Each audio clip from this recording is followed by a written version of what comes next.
Hey, what's up? How are you? Good, thank God. He's the last of the wounded from October 7th who's still hospitalized.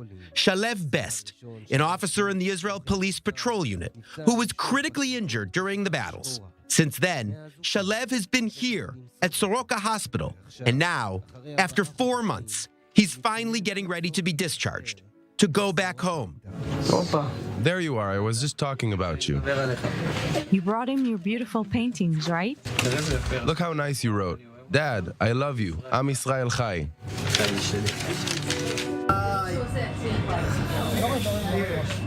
Over the past few months, Shalev has fought for his life, to mend both body and soul.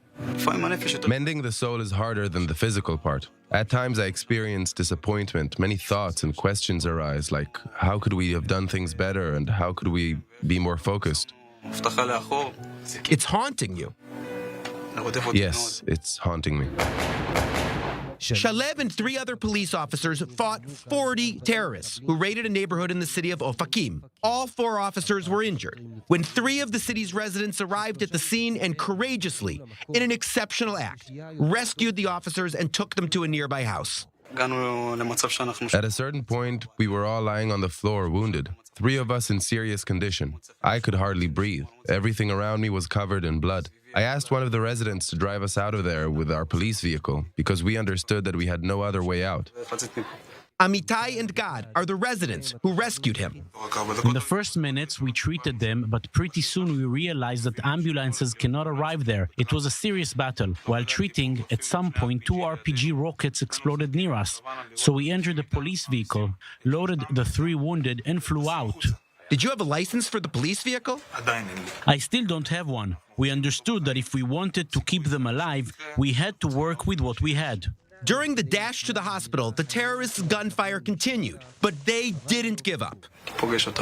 If I met them, I would thank them for every second, for being under fire for us, even though we should have done it for them. It's very important for me to express gratitude to them. Maybe one day. It will happen. What Shalev doesn't know yet is that Amitai and Gad, who saved his life, are on their way to meet him for the first time. No, sit down. Not like last time we met. How's it going? How are you?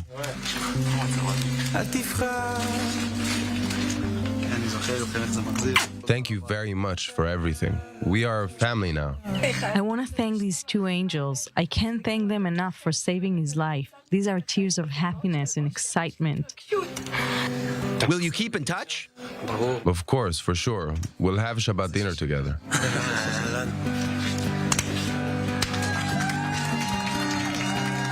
Despite his severe injury, the doctors at Soroka Hospital are amazed at Shalev's determination to overcome the pain, to start over.